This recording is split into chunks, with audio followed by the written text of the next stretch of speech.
All right, this is the presentation by Noah Brosio and Michelle Vieira. This is to find a new location for a health club in Portland, Oregon. The purpose of this report is to identify a potential location for a new health club facility in Portland, Oregon. Portland is a large metropolitan city in Northwest Oregon that is home to a large and health-conscious population. In order to find the best location, demographic categories that are shown to predict market demand were analyzed on an individual and collective level by block group.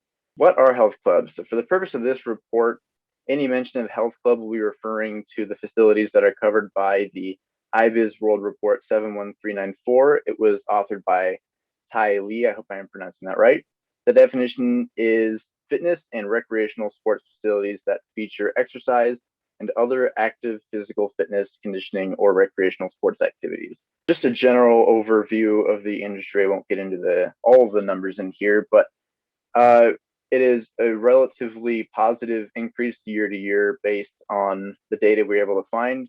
Some of the averages for each of the 5-year periods were skewed by the pandemic numbers. It was relatively stable growth from 2013 to 2019 at about 4.1%.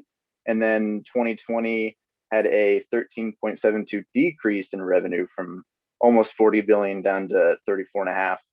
It was due to COVID, and then is projected to recover about 7.15% in 2021, and then continue to increase at about 3.45% for the next 5 years. They're nationwide. We wanted to get a view of how everything was going, so we found 110,000 locations that are projected to grow by about 2.2% to 115,000 in 2026. Most of these locations will be little pop-ups that are owned and operated by sole proprietors, filling more of the niche market in areas that are unsaturated, such as where I'm from, Grants Pass. There's not a lot around here because it's a small town, but little gyms are popping up all over the place.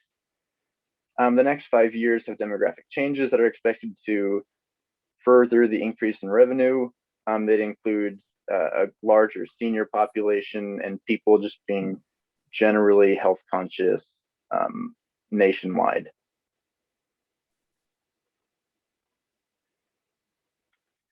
Market statistics. So according to ESRI and the Bureau of Labor Statistics, the total expenditures in Portland, Oregon for any kind of social, recreational, or health club memberships will be about $87 million in 2021. In 2026, it is expected to grow to 106 million roughly, which is $18.5 million in growth, about 3.7 million a year. The two maps to the right show the top in 2021. The green flags show the top 3 block groups, and the bottom group is the same window of view, but for 2026. And we wanted to put that there so that we could show that the top 3 block groups are still going to be the same in 2021 and 2026. So it's supposed to be a relatively stable market for the next 5 years. The target market for health clubs is the aging population of baby boomers, and there's a growing concern over childhood obesity as well. The target market has a large age range ranging from the ages of 20 to 64 for gym memberships.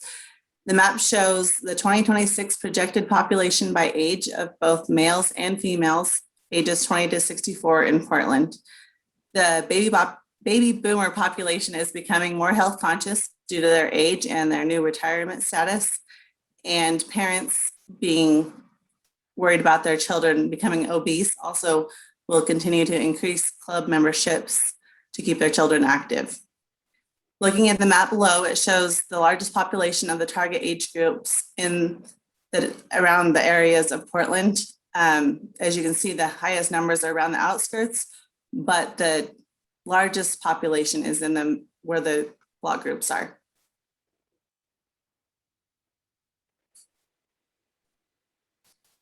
The target market for health clubs continued is according to the tapestry segmentation provided by Esri.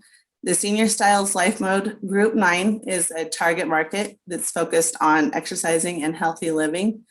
And the Gen X Urban Life Mode Group 5 The market profile consists of people who spend time exercising on their own. These two target groups are a small part of the population of Portland, yet the most prospective groups to provide gym memberships to that don't currently have gym memberships.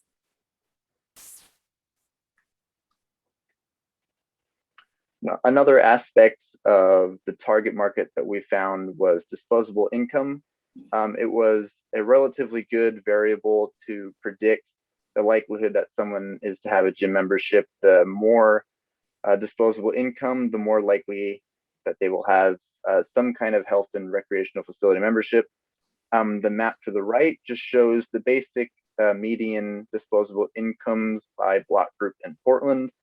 On the map, we indicated the top 5 block groups with flags rooted in the group that has the top 5 median disposable incomes, and then on each of the flags there is the actual data point, just so that the map could tell a better story about where and how much.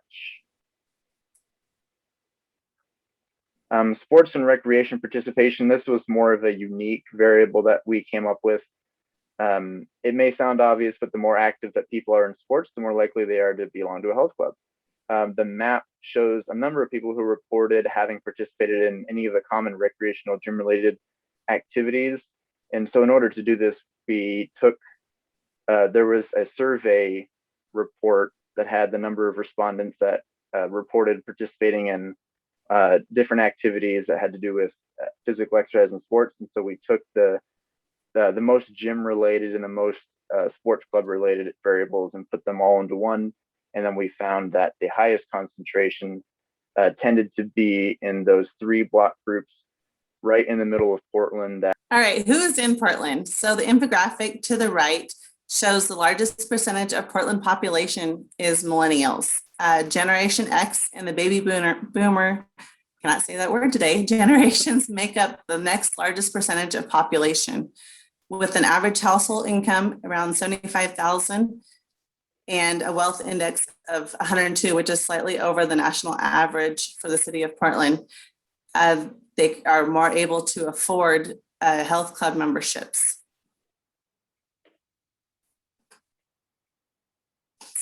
This figure 11 shows health clubs that are already in Portland.